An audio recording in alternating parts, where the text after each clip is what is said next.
AP liquor scam కేసులో SIT బృందం మరో కీలక నేతను అరెస్టు చేసింది. మాజీ ముఖ్యమంత్రి వైఎస్ జగన్ కుటుంబానికి అత్యంత సన్నిహితుడైన వైసీపీ నేత చెవిరెడ్డి భాస్కర్ రెడ్డిని సిట్ అధికారులు అదుపులోకి తీసుకున్నారు.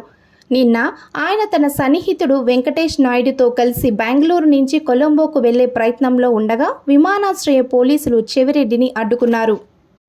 చెవిరెడ్డిపై పోలీసులు ఇదివరకే లుకౌట్ నోటీసులు జారీ చేసి ఉండటంతో విమానాశ్రయ ఇమిగ్రేషన్ అధికారులు ఆయనను నిలువరించి ఏపీ పోలీసులకు సమాచారం అందించారు.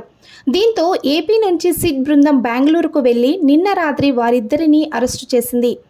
వీరి అరెస్టుతో లిక్కర్ స్కామ్ కేసులో అరెస్టైన నిందితుల సంఖ్య 9కి చేరింది. అరెస్టు చేసిన ఇద్దరు నిందితులను ఈరోజు సాయంత్రం విజయవాడ కోర్టులో సిట్ అధికారులు ప్రవేశపెట్టనున్నారు.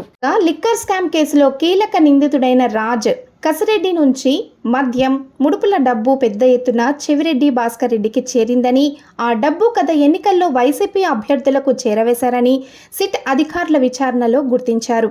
ఈ కేసులో చెవిరెడ్డి వద్ద పనిచేసిన గన్మ్యాన్, అతని అనుచరులను సిట్ అధికారులు ఇటీవల విచారణ చేయడంతో అరెస్టు నుంచి తప్పించుకునేందుకు బెంగళూరు నుంచి శ్రీలంక వెళ్లే ప్రయత్నం చేశారని అనుమానిస్తున్నారు. లిక్కర్ స్కామ్ కేసులో మొదటిసారి వైసీపీకి చెందిన కీలక నేతను, పైగా వైఎస్ జగన్కు సన్నిహితుడైన వ్యక్తిని అరెస్టు చేయడం రాష్ట్ర రాజకీయ వర్గాలలో చర్చనీయాంశంగా మారింది.